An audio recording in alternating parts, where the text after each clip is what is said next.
Hello, Soldiers Angels family, and welcome back to another episode of Tribute to Our Heroes. Today's guest is an Army veteran who served right around the time of 9/11 and was deployed to Iraq. He is an amazing person with just this really high energy who has an amazing, incredible story. It was a pleasure to get to know him, for him to be able to share his experiences of being deployed during wartime, transitioning out, and how he managed to transition into civilian life and what he's currently doing now, which I bet you a lot of you would not expect. So it is a pleasure to introduce Mr. David Campos.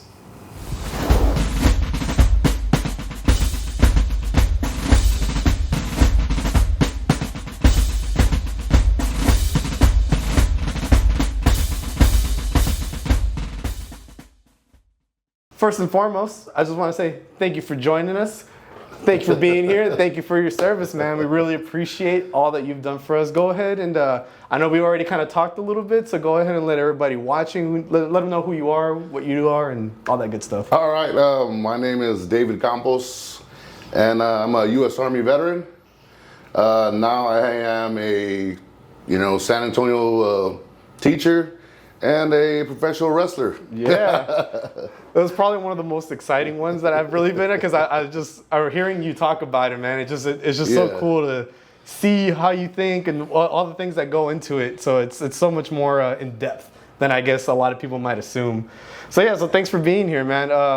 You said you're originally from San Antonio, is that correct? Yes. Okay, yes. What part? South side of San Antonio, all the way by Military Drive, Pleasanton. Mm-hmm. South 35, Gotcha. South 410. All right, so you represent the South Side hard. Yeah. That's awesome. Harlandale Independent School District, South Side. Nice, okay. That's awesome, man. So did you originally join out of San Antonio? I did, yeah. Okay, so you joined out of San Antonio, served, and you came right back home, huh? Yeah, I wanted to re-enlist, brother, but man, that Latino culture, my mom, hearing my mother, she didn't want me to be gone anymore, especially, the time frame that I was gone over there. Yeah. No, she didn't want me to re-enlist or anything like that. No, I can definitely understand that part for sure. My mom, when I joined, had the same kind of feelings. We're like, I don't really want you to go. Is it safe? All these questions. When are you coming back? And so I know what you mean, man. So yeah, I guess on that note, man, like, what made you want to join in the first place? Like growing up in the South Side and making that decision? It seemed like everybody had a plan, and I didn't. I didn't have a plan. I was actually getting into quite a bit of trouble. Really? Okay. And it was one of those things to where, I pay for this trouble I was in, or I do the right thing and, join the service. They don't do that anymore. And so I was like, hey, 4 years in the service, how bad can that be? And lo and behold, a few months later, 9/11 happened. Oh, man. Crazy time for you, I assume. Yeah, for sure. So I guess what were the initial thoughts of like some of your family members or friends when you were telling them you were going to go? My friends were kind of like, man, you're dumb, you're stupid. But I think it's because I was, getting out of that comfort zone. My family was pretty proud. Especially like my grandpa who had served as well. Oh, okay. And they were like, at least you're doing something. You're getting out of here. There's nothing for you here. And, this is probably going to be the best decision you make. Oh, that's good. I've always heard mixed reviews sometimes between people. I've heard people say, like, my friends were like, you're dumb, you're not going to do it. If family members and friends say you're not going to go through with it. Yeah. And then other people kind of a mixed bag, and other people are like, for sure, they were happy. So it's always interesting to hear because obviously, it's like that first initial thing, and where everything's about to change. It's about to change, and then so you get a lot of different responses, and just it's a lot, man. It's definitely a lot. So you joined. What year was this? It was 2001. 2001. And you said it was right before 9/11. Right? Yeah. So it was May 2001. Went to boot camp, Fort Leonard, Missouri. Oof. It's pretty hot over there, man. It was very, very hot. And then came over here because I chose to be a combat medic. And so I was doing my training at Fort Sam. And probably like 2 months into it, that's when we walked in the classroom and we saw everything on the TVs. Yeah, so all of us were pretty much in shock. Even the instructors were in shock. Yeah. I guess speak on that. What was that like being in boot camp, and even saying like some of the instructors, like what were people saying and thinking? I know a lot of us that were there in training for the medic training. I mean, I saw people crying. Like I saw, men, women crying. The instructors definitely were not there, their bulldog selves. I call them bulldogs. They weren't their bulldog selves. They weren't breathing down our necks or anything. They were like, hey, everybody, keep calm. They're gonna walk us, talk us through all this, and we're like, whoa. We're used to them being mean. They're being caring right now, so something definitely up. But it was just, I was. I don't know if I want to say I was in shock, but it felt like I was alone. Yes, these are my co-workers or, the people that I'm gonna be in this military thing with, but at the same time, it just felt like I was alone. So you could say a state of shock. Yeah. I just felt alone. I was scared. Yeah. But I knew, this is the United States Army, man. We're tough for a reason. Yeah. And there has to be a way through this or out of this. And I was just waiting for further instruction, man. Man, that makes sense. Yeah, no, I can imagine that, something so pivotal at that time must have been crazy. I couldn't even imagine something like that happening. I was 19 years old. Oh, yeah. 19 years old I was 19. So still, I'm not even a man. Yeah, no, that's, you know what I mean? You're still a kid for sure. Absolutely. So I guess right out of boot camp, where did you end up going after that? And so after boot camp, about your service, So after boot camp, I came to San Antonio for Fort Sam for the medic training. So we were here up until I want to say October, and then about November, that's when I went to Colorado Springs, Colorado, with the 3rd ACR, which doesn't exist anymore. I don't believe it does. And from there, right when I got there, we were prepping. Wow. We were prepped. We did cold weather training. We did hot weather training. And then I say next year or less than a year, we're gone. Yeah. Yeah. Gotcha. Tell us about your actual deployments if you want to share. What was that like during that time specifically? Because you were deployed all over Iraq, right? Yeah, it wasn't a specific part. It was everywhere, man. Everywhere. As soon as we left Kuwait, we're all over the place. Yeah. There was no camps really established. I know Al-Assad Air Base. I'm not sure if it exists right now still, but I know we had to establish that air base. We had to go by and clean it up right after whoever went through there and, exterminated the place. Yeah. So that was pretty shocking to me, because we're coming across some crazy stuff. Just whatever you leave behind in war. The guys that ain't gonna clean it up. Yeah. We came by and cleaned it up. Oh man. But we established that safe base. It had a hospital, so we got it in working condition. So we can actually, with the help of our surgeons that were attached to us, we made a lot of life-saving, things happen there. Instead of them flying all the way to Germany right away, now they could come to us and we can make it happen. So that was pretty awesome. Help everybody else out in the area. That makes sense. Yeah. Were there any other because you were 19, 20 at the time, right? Any other soldiers with you that are around that same age that kind of experienced that with you that were maybe just in shock as well? I think there was a lot of us that were just young. I want to say a good, out of a platoon of medics of about I want to say about 60 of us. I want to say maybe half were young. Yeah. We're young. We would get some, we're about a month into it, already at that Al-Assad Air Base, we're about a month into it, and we're getting soldiers that just finished combat medic training and got just shipped straight to us. Their first duty station, Iraq. Rough, man. And a couple were one was younger than me. One was 18, just turned 18. Yeah. Some were 19, some were 20. We were all in this thing together. So it was so crazy. It was nuts, man. Yeah, no, I believe it, man. Did that sort of thing kind of help you feel at least I wasn't as alone in those moments? Yeah, it actually did. Yeah, we would all find that that common ground of us being around the same age group. Makes sense. Yeah. Yeah, and so we kind of banded together. That's good. I do know that for sure. The friendships and the brotherhood you make with other fellow service members while you serve is pretty strong. And it's something you can't really even find out in the civilian world sometimes. It's a little bit, it feels different. Man, you bring that up, and I've had lifelong friends since I was in 4th, 5th grade. And the closest that I get with someone upon meeting them, especially when we're out there, and trusted each other with our lives. Yeah. Man, within a few months, it feels like they've been friends for that long. Like forever, You know? right? Yeah, I would yeah. imagine so. Yeah, that's definitely true. So, how long did you serve for? Like, Okay, now that we got all that straightened out, Yeah. it was about 5 years and some change. You know? Gotcha. I don't really count the months. I just say, hey, let's just say 5 years. I was only supposed to serve 4. But you know how we do the 4 active, 4 inactive. Yeah. And I think we were some of the first ones to get stop lost. Gotcha. Yeah, okay. where they just said, hey, you're supposed to get out, but now we're going to need you for another year. Sorry. Yeah, man. Oh, man. That's crazy. Yeah, that in itself, too, was like, oh, my God, I'm going back. Yeah.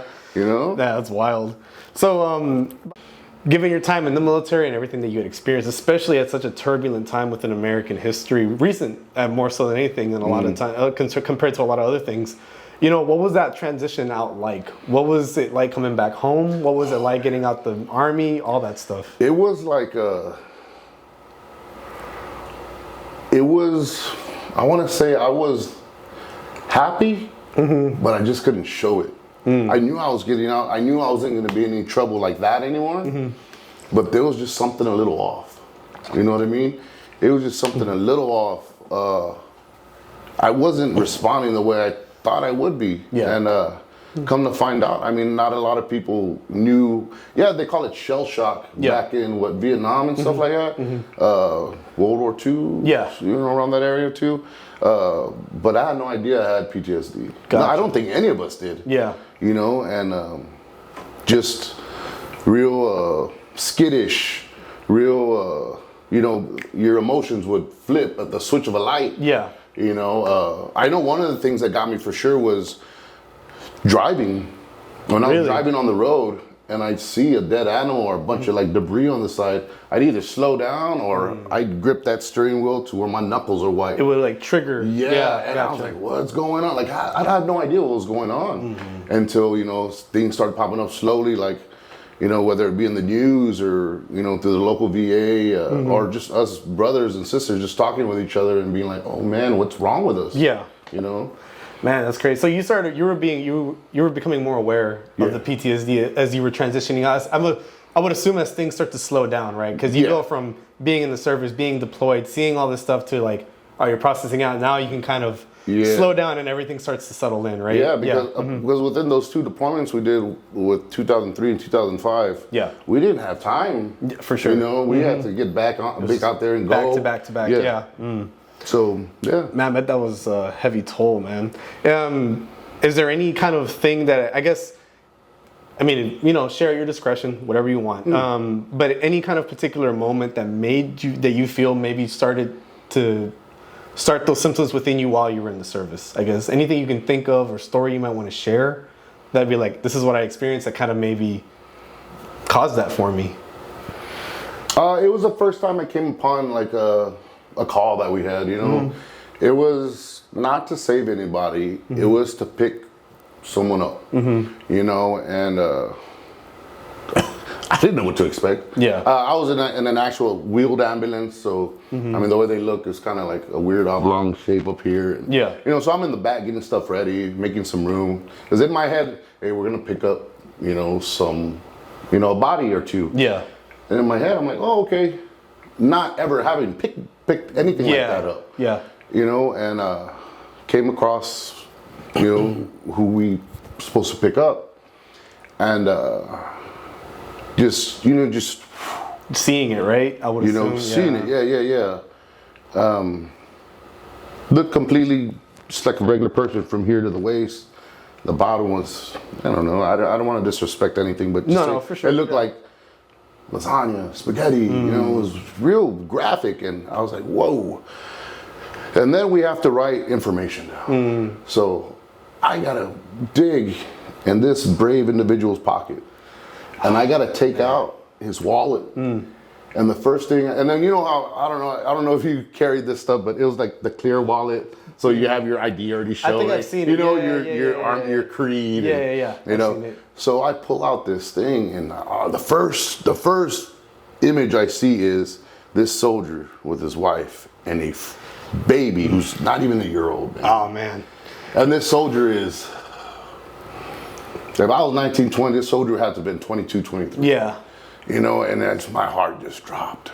And I'm like, man, why? Yeah. You know, that's the first thing that got me. And I get in chills just talking about it right now. You were just telling me I'm feeling it too, man. But I know, right? It's like, real though, and you're just asking so many questions, you know, to yourself. Yeah. You're asking so many. I'm asking so many questions up there. I mean, we gotta load, you know, this hero up and everything, and I'm just sitting in the back, you know. And I've never been a praying man in my whole life, but that whole way back driving with this hero, I am just praying for the family, for the baby, for the wife that I just saw, and you know, it just gets you thinking. And then, so you imagine that's the first time, and then imagine doing it about 60, 70 more times. You just get numb to it. Yeah. You know, and it's just, you know, you want to have that same reaction, but then you don't have time to react like that anymore. You have to keep going, business as usual, and that's the crappy part. Yeah. You know?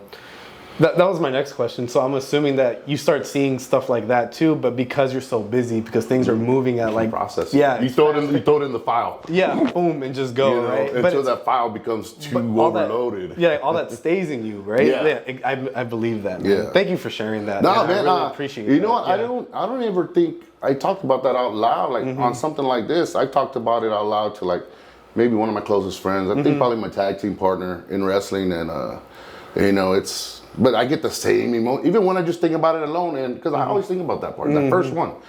I get the same reaction. I get the chills. I get the, but every time I talk about it, it just, I want to say it heals me just a little bit. It makes sense. You know what I mean? Yeah, no, for sure. I mean, it's like you said, it's a crazy thing to see and to even like be a part of at that age. You know what I mean? Because I think anybody around that age would probably have some sort of crazy reaction. So I would imagine so. Hey, man, thanks for sharing so much. Man. Yeah. So, you know, you kind of endure that sort of stuff throughout your service. You're processing out of the military. You start realizing, man, I'm having these symptoms, even though you didn't know it was PTSD yet. I guess, what were some of the things that you were doing in order to kind of transition out of that, or maybe to kind of tackle on the PTSD after your service? I was drinking. Really? Yeah. I mean, I laugh about it now because, I mean, I still drink now, but I don't know if you call it drinking back then. I was just throwing them back like if it was vitamins, you know, if it was water, like, oh my goodness, like, because I just wanted to feel something else. I wanted to feel numb. You know, I didn't want to, you know what I mean? Yeah, like, no, for sure. You don't want to, I got you. To process those kind of feelings would have been hard. Yeah. I was drinking a lot. I was dabbling a lot in substances and just knowing that I was wrong. Yeah. But at the same time, I didn't know what else I can do to make those feelings go away. No, it makes total sense. You know what I mean? So, I guess, how did you go from that to transitioning out of that and kind of healing that part of you? How did that happen? I guess, I think my dad was the first one that I opened up to a little bit, like telling him the stuff that I saw, you know, and he would just listen, you know, he would just listen. He didn't have to reply back or anything, but for me to get it off my chest, off my mind, it was like a sense of relief, like I just felt right now. Yeah. You know, it was that sense of relief. And then finally, maybe after about 2 years of dealing with it on my own, maybe 3, you know, actually reaching out to the VA and saying, hey, I need to see somebody. Gotcha. You know, and setting those appointments up to where you do like one-on-ones, you do groups, you know, you tried the medication back then, and, you know, I just gave everything a try. Yeah. You started just trying things to obviously get out of that headspace. Yeah. Okay. And I'm assuming that along that journey, you ended up finding us, Soldiers Angels. Is that correct? Yeah. Yeah. Right? Which is all, I mean, I think that was an awesome little journey, man. Tell us how you ended up finding us, I guess. How did we come into the picture? I was going to college online, right, through Lamar University. And I'm not proud of this, but I was a functioning alcoholic and I graduated from college. Gotcha. You know, which, I don't even know how that happened, but it happened. And then I was like, all right, I got me a little degree. What do I do next? And I just happened to look on Indeed, and I saw Soldiers Angels, you know, a local, you know, not even local. I thought it was local, but local here, but national freaking, you know, service for, you know, to help veterans and, you know, families and stuff like that.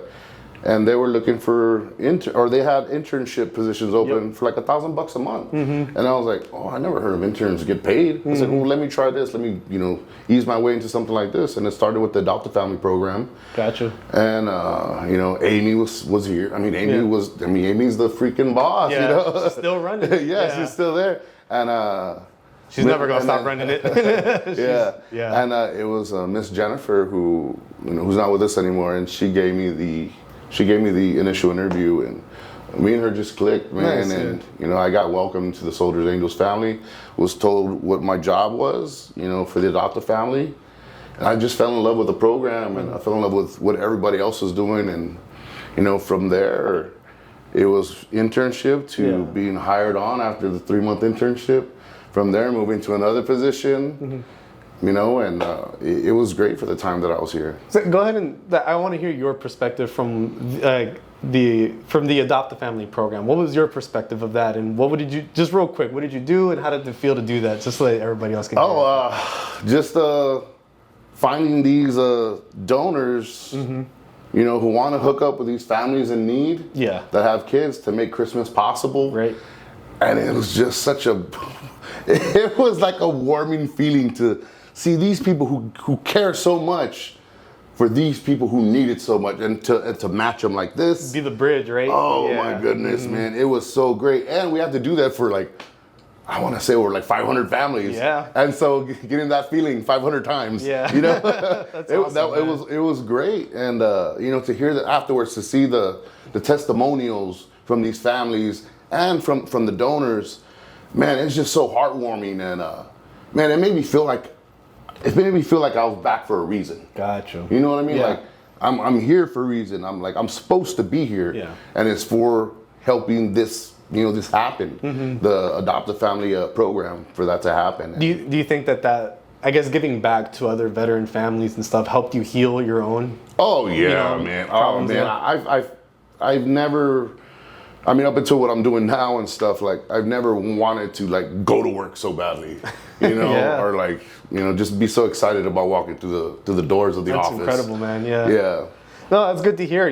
Like I said, every time, and I always want to say, we do the real things. We put the work to get these kind of families in need help, to get veterans that need help, assistance, and anything that we do, whether it's Adopt a Family or food distributions or anything like that. And for those of you watching, Adopt a Family happens every holiday season. We do it every year, and we're very proud of it. It's a lot of work, but we do it all the time because we, like you said, we enjoy hearing the stories of we need help. I have 3 kids. My husband's deployed, my wife's deployed, and we're we're here to help. And man, just those seeing them, hearing them, it's great. Yeah, it really is great. So that's awesome to hear, man. Around what time was this? These years? Give me a time frame of the years. I want to say 2017. Oh, okay. 2017. A rough estimate. I want to say 2017. Gotcha. Okay. Yeah, no problem. Yeah, because it was 2017 going into 2018. Gotcha. Okay. Yeah. So it was a good little while ago. Yeah. So you were here for the 3-month internship. You got brought on board. How long were you here for before you decided to move on to something else? What are you doing now? I think it was about 2 years. Okay, gotcha. Yeah. It was about 2 years. It just felt like I needed to spread my wings a little. Bit more. Yeah, it just felt that way. No, that makes sense. Yeah. But it helped us. We helped you get to that point, right? To be I feel like I can move on and do whatever. If it wasn't for Soldiers Angels, I wouldn't be right here right now. That's awesome, man. And that's something that I can honestly say. I'm not trying to butter up Amy. I'm trying to butter you up. But I can honestly say that without Soldiers Angels, I will not be sitting here in this spot right now. That's amazing. And doing the things that I'm doing right now. That's amazing, man. Thank you so much for that. Yeah. And you just finally decide, all right, they've helped me out a lot. I'm giving back and it feels great, but I feel like I can finally look for the next chapter in my life. What was that for you? What was the next chapter after that? It was because I know I wanted to help. I say this in a lot of interviews. I've always wanted to help. Ever since I've been back, I've always needed to help somebody because that kind of fills the holes that I have in myself.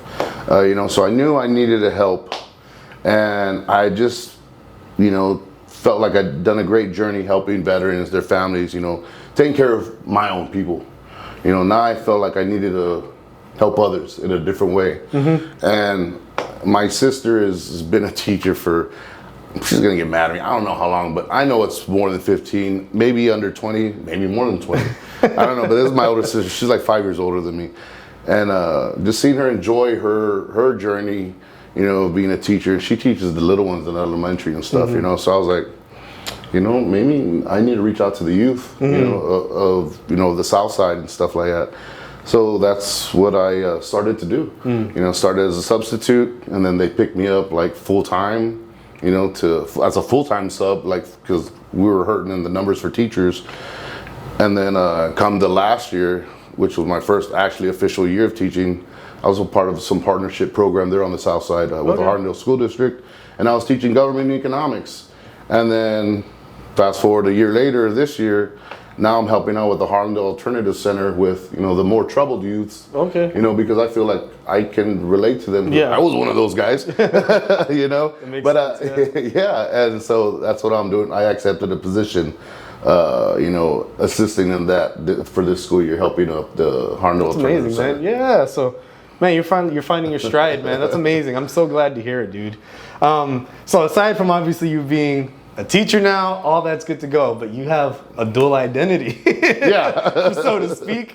And well, kind of dual, it's kind of showing right now, and it's on your shirt too. So what are you doing outside of teaching hours? Because this is the part that I want to kind of get into a little bit also. Cool. And you know, what I'm about to, you know, I mean, obviously you see the bell. Yeah, you mentioned it earlier. Yeah. I'm not a little guy, you know, you know, but it's almost as it's a coping mechanism as well. You know, I Twilight is a professional wrestler. Gotcha. Twilight, Moonlight.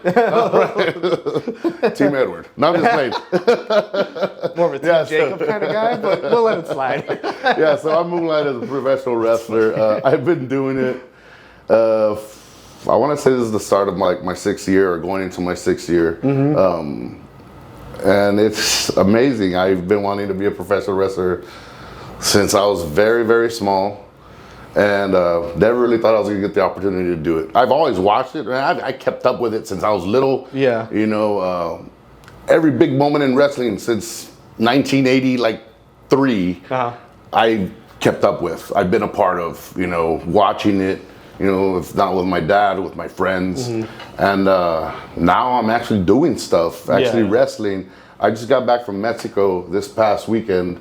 And, you know, that experience within itself, you know, is just awesome. That must have been awesome. Be representing a promotion from the States, from Texas, and being in Mexico, and, you know, getting to show off, you know, what we got here. And that was pretty cool. It's just awesome, man. Yeah, that sounds awesome, man. Yeah. That's so cool to hear, to see that you're like really going the distance with it as far as you can. Real quick, just want to know your opinion. Top 3 wrestlers of all time in your opinion. For me, top 3 wrestlers? There you go, put me on the spot. Yeah. Number 1 has to be The Undertaker. Okay. Number 2 is Harley Race. Okay. And number 3, Stone Cold, Shawn Michaels, Triple H. Triple H?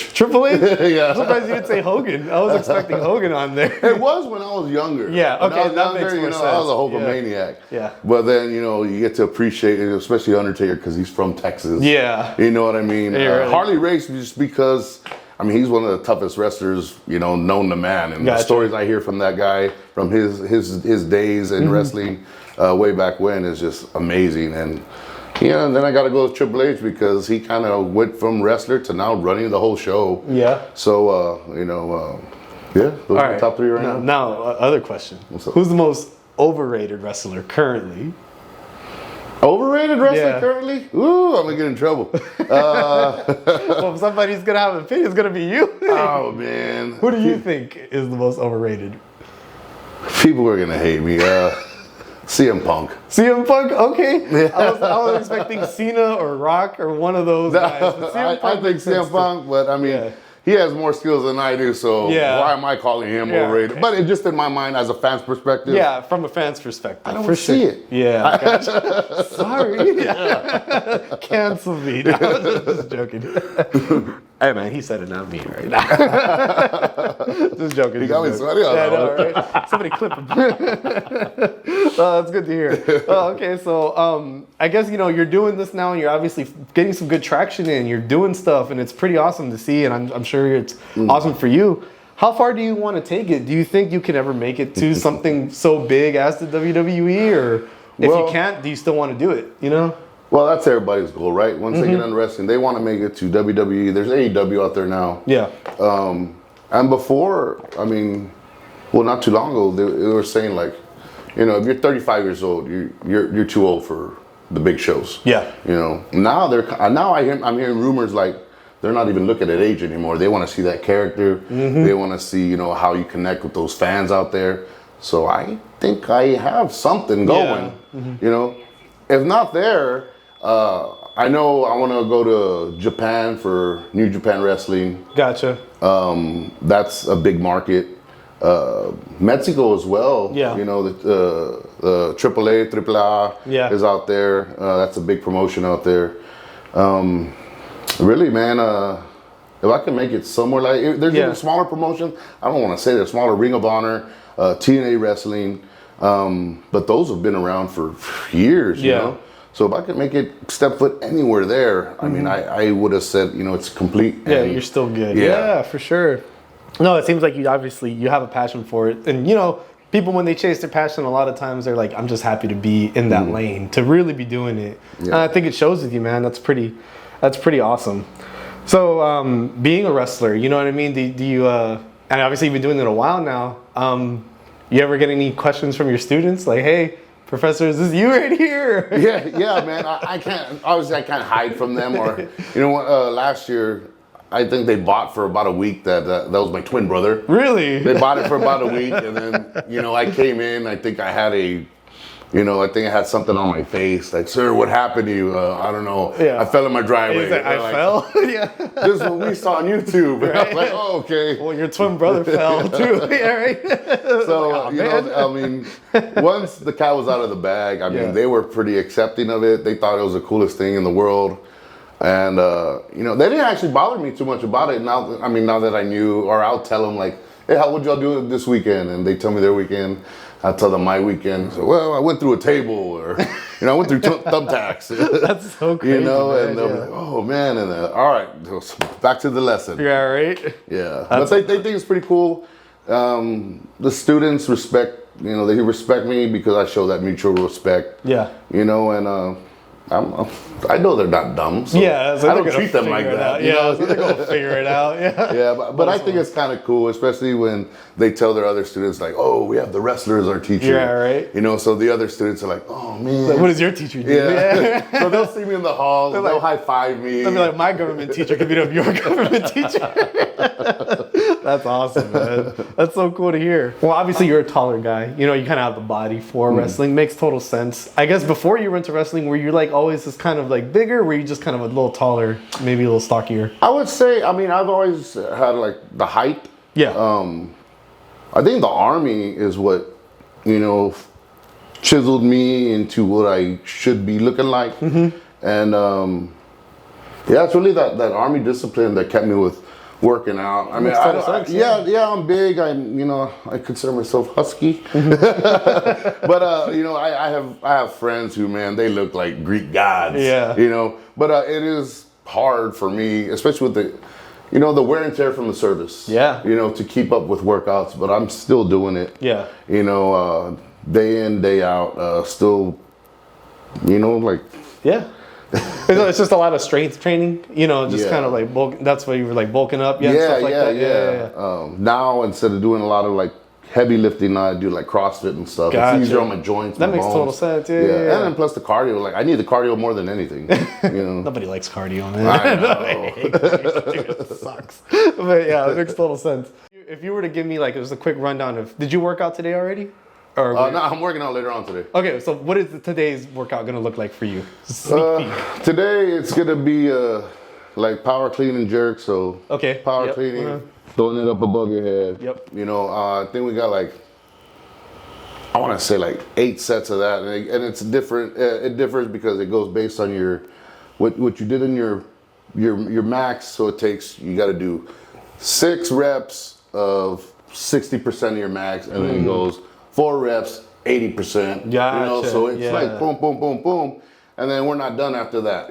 That's for our strength. And then after that, we do every 2 minutes, we do 4 power cleans, something mid to heavy, Yeah. and then box jumps, which those suck. Yeah, those because do the box is about this high. Yeah. And you got to do 12 of them, and it's all within 2 minutes. Oh man. So and then I think we Yeah. got to do 6 sets of that. Oh man. It's so you beat yourself up in the It's gym. grueling. Yeah. And it's an hour straight. Yeah. It's only an hour, but it's an hour straight of moving. Yeah, that makes total sense, man. No, that's awesome. I'm gonna have to incorporate that into some of the stuff. I would. You're like, no, don't do it. Save yourself, man. That's so funny, man.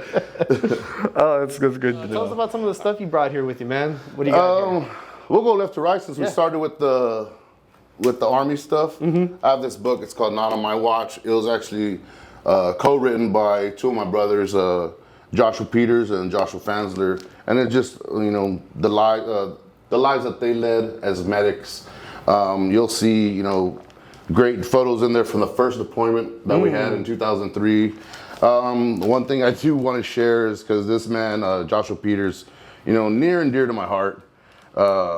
This is a good description of me. It says, Specialist David Campos, a large tattooed bear of a man who'd rather be your best friend before your worst enemy, but you wouldn't know it by his size. Always the jokester, no matter how difficult the day, he is always there to brighten spirits. That's awesome. And I love reading that part every time because he nails it right on the head. And this is when he knew me, not even a year. Most of my friends know me. They would probably say the same thing, but they've known me for years. Yeah. But that man didn't even know me. I would say not even a few months, and he already knew what I was. That's awesome. So it's called Not on My Watch, the 21st Century Combat Medic.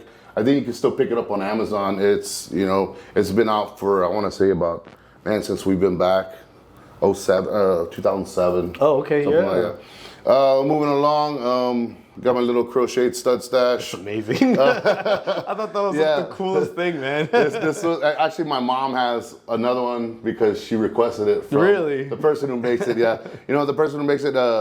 She's actually a sister of our friend Sarah who runs it's called Pushing Up Daisies. So she runs all kinds of crafts, but her sister made this and made one for my mom as well. Amazing, yeah. So this always goes on the road with me. Yeah, and I forgot to ask you, what is your wrestling name? Oh, my wrestling name is Stud Stash. Stud Stash. Yeah. That's the most fitting name I could think of. I don't think I could think of a better one if I tried. And a lot of people think like, oh, you're full of yourself, calling yourself Stud. I said, no, Stud is like, a big horse. Yeah. So that's what I consider myself, just a giant horse. And then I have the mustache. Yeah. I got some trading cards here. Oh, that's awesome, man. I'm gonna hook you up with one, man. That's awesome. They're made from RCW. Okay. This is actually my 3rd trading card because I had 2 others released, which is pretty cool. So there's some trading cards here, amazing. and then right here is the gold's always the prize, right? Right. Yeah. The big shiny one. Yeah, and this is a very nice championship belt. It's from the Hybrid School of Wrestling.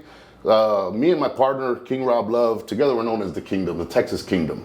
So together we are the tag team champions of Hybrid School of Wrestling. And, I think it's a big deal to have this on us, because we don't go to that school. I never trained, I never got a certificate or was actively training with that school. We just became, great, not only friends, but, business partners as well. And for them to trust us, with these championship belts, also to help out, like I said earlier, to help out their students, to have them learn from us learn from them sometimes as well, but that's a big deal. For that school to entrust us with these championships. Absolutely. Because it is a big school. It's a big facility with about 4 wrestling rings in there, so you go different levels of training. And man, they got former WWE, wrestlers in there. Funaki, he's a part of that school. They've had others in the past that were part of the WWE, but they run a tight ship, and they actually have had several superstars go from training there, becoming big here, and not only Texas, but all over the nation, to get signed by WWE. Dang. So, that school's a big deal. That's awesome, man.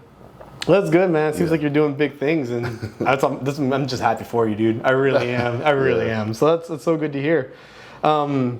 I guess we'll go ahead and start wrapping this up. You know, it's been good to talk to you here and to kind of get your story shared. And I know you were here before, but that was before I was even here. So it's good to know you. You know, it's good to get to know you for sure. What are just some final questions that we always ask? If you had to give any advice for anybody considering joining the service, what would you want to tell them? I would say go for it. Yeah. Go for it. Especially if you don't know what to do. If you're telling yourself, I don't know what to do, and the service is an option, because they don't just take anybody anymore. Back when I joined, you know, just as long as you had a pulse, they're going to take you. But now, no, man. If you have that opportunity, there's so much to gain from it. I've gotten a house loan, you know, for being a veteran. I've gotten all my school. I have no college debt because of the military. Yep. You know, and then plus, you know, all these little perks, like, you know, the VA. People don't understand the VA. I mean, there's a lot of veterans, and for the VA to, like, it's hard for them to keep up with it. You know? Not even that. It's just like you gotta wait in line. Yeah. Just like the military. Hurry up and wait. Right. You know. But yeah, there's a lot of things that come out of the military that, you know, will just benefit you and your family in the future. You know. I'm just so blessed to get disability. I'm not blessed to have PTSD, but hey, man, I get some kind of reward out of it, and it helps put some food on my table, helps put some clothes on my back. For sure. You know what I mean? Absolutely. But yeah, if anybody is asking, you know, should I consider it, just do it. Yeah. Just go. Just do it. Just go. That makes total sense, man. And then, I guess, do you have any kind of thoughts or opinions on how maybe the general population can come to understand veterans a little bit better, things that they can do to kind of help them out or anything like that? The first thing is, it's as easy as going on YouTube and typing in PTSD. What is it? Gotcha. I know there's a video that I always refer to. It's about 15 minutes long. Take that 15 minutes and just try and understand what a veteran goes through on the daily basis. Because if you do that, I mean, that's more than the work being done. You know, you get to be like, oh man, well, he's crazy. No, he's not crazy. You know, there's more to it. Yeah, there's always more to it. And then we're all different. Every veteran is different with their battles, what they're going through daily. You know, every veteran's different. You know, that's why we have to take the time, have some kind of consideration to, you know, more research. For sure. You know, especially on the civilian end, like, if you don't want to be scared of a veteran or you're scared of finding out what they're about, I mean, just take the time to find out what it's about. Yeah. There's nothing scary about it. For us, it's a little scary. Yeah. But for you, and then for a veteran, just to find out that you're taking the time or you're asking questions to try and understand, man, nobody does that. Yeah. You know, so it goes miles. Yeah, absolutely, man. No, thank you so much. Well, David, it's been an absolute pleasure, man, to get to know you, to talk to you, man. Well, let me tell you something, Adrian. With the Stud Stash here in Soldiers Angels headquarters, this place is never gonna be the same. Because when your back's against the wall, when the CEO's back's against the wall, look no further, because the Stud Stash will appear and everything will be in the clear. Oh yeah. You heard it here first, folks. Go follow the Stud Stash on all socials. We'll have his socials plugged in the description. To everybody watching at home, thank you for tuning in. This is to another episode of Tribute to Our Heroes. Mr. Campos, thank you so much. I appreciate you, brother. I appreciate you. Remember, may no soldier go unloved. Stop that. Man.